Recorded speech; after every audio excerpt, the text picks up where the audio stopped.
ఒకడున్నాడు ఏంటి మంచి ఎక్కడ ఉందో చెడు కూడా పక్కనే ఉంటుంది. ఏంటి మంచి అనేది ఉన్న చోట చెడు ఉంటుంది, వెలుగున్న చోట చీకటి కూడా ఉంది. ఏంటి పగలలో ఉంది, పగల ఉంది, చీకటి ఉంది. అలాగే దేవుడు ఉన్నాడు, దెయ్యం ఉంది.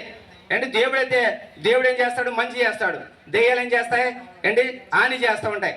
అలాగనే ఆ దుష్టుడైన వాడు చూసి ఈ యొక్క అనుబంధాన్ని, ఈ ప్రేమను వారవలేక తన పోలుకులో తన రూపంలో నిర్మించుకున్న మనుషుల్ని ఏం చేశాడంటే దేవుని మాటను ధిక్కరించేలాగా చేసి తినొద్దన్న పండుని తినిపించేశాడు. అందుకని మనుషుడు ఏమయ్యాడంటే దేవుడు ఆజ్ఞను అతిక్రమించడం వల్ల రాయబడింది ఏంటంటే ఆజ్ఞ అతిక్రమమే పాపము, పాపం వల్ల వచ్చే జీతము మరణము. అంటే మరణం అంటే ఏంటి? మరణం వల్ల వచ్చే జీతం పాపం వల్ల వచ్చే జీతం మరణము. ఆ మరణము, ఆ పాపం అనేది పిల్లరా అంటే అదే కుచితముల నుండి విడిపించాలంటే, పాపం విడిపించబడాలంటే ఆయన కుమారుడిగా మరలా 2000 సంవత్సరాల క్రితం పిల్లరా ఏ దేవుని తోటలో ఏ ఆదాము అయితే పిల్లల మనుషులందరినీ పాపంలో పాడేసాడో అలా 2000 సంవత్సరాల క్రితమే ప్రభువైన యేసుక్రీస్తుగా కుమారుడిగా ఆయన భూమధ్యపురంలో ఇజ్రాయెల్ దేశంలో మరి పిల్లల భూమధ్యపురం అంటే భూమధ్యపురంలో ఆయన పుట్టాడు.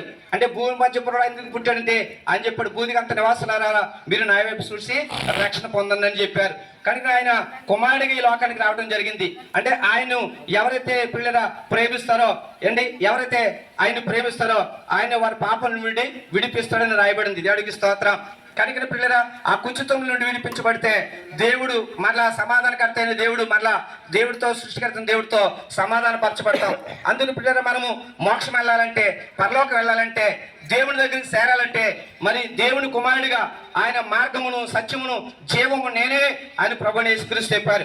కాబట్టి ఈ రోజున ఈ దినాల్లో ఈ సమయంలో మేము ఆ మార్గం గురించి, ఆ సత్యం గురించి, ఆ జీవం గురించి మా ప్రియులు, మా సోదరిమణులు, మా సోదరులు మీకు కరపత్రికలు ఇస్తూ ఉన్నారు. ఆ కరపత్రికలో సృష్టికర్తన దేవుడు కుమారుడు మనకు అనుగ్రహింపబడిన విధానము, అలాగే పిల్లలు ఆయన రాక ఆయన ఎందుకు వచ్చాడు, రావాల్సి వచ్చింది విషయాలు చెప్పాలంటే మాకు సమయం కూడా లేదు.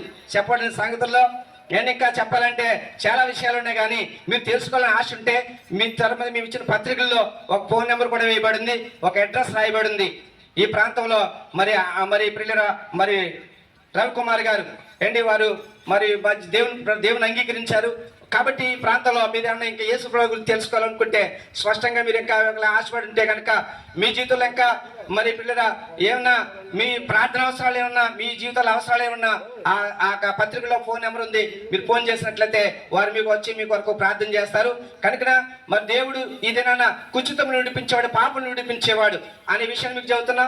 అందుకు మీ జీవితంలో ఎలాంటి సమస్యలున్నా ఆయన విడిపించడానికి శక్తిమంతుడు అయినాడు. ఆయన రాకదొక్క వేషంలో తీర్చగల దేవుడు అయినాడు. అందుని ఈ మాటలు ముగిస్తూ దేవుడి మీ ఇంద్రకు అటు కృప మీరు అనుగ్రహింపబడాలని మంచి మనసు ఈ మాట చెప్పి ముగిస్తూ ప్రార్థిస్తున్నాం. ప్రేమగల తండ్రి, కృపగల యేసయ్యా మీకు వందనాలు చెల్లిస్తున్నాం. ఆ పరమని ప్రేమను బట్టి వందనాలయ్యా. ఇదిగో ప్రభా మరి నేను మా సోదరులు రవికుమార్ గారిని ఈ రాయకద్ర గ్రామంలో మీరు రక్షించుకున్నారు. ప్రభు రక్షించుకుని ప్రజలందరికీ కలగబోయి మహా సంతోషకరమైన వార్త, శుభవర్తమానం తెలియపరచడానికి ప్రభు మీరు మమ్మల్ని అందరినీ కూడా మరి ప్రాంతం నడిపించేందుకు వందనాలు. ఈ చెప్పబడిన సంగతుల బిడ్డలందరూ దీవించండి. కుచితుల నుండి పాపను విడిపించే శక్తి గల దేవుడు అని ప్రభా అపవాది యొక్క బంధకాలు, సాధన యొక్క శక్తులు యేసులో తొలగిపోయి ప్రభా నిజమైన ఆనందాన్ని, నిజమైన సంతోషాన్ని, నిజమైన ప్రభు మార్గంలో ప్రతి బిడ్డలు చేరడానికి కృప దయచేయమని దీవించి వాడుకోమని యేసు నామమున ప్రార్థిస్తున్నాము తండ్రి. ఆమేన్, ఆమేన్.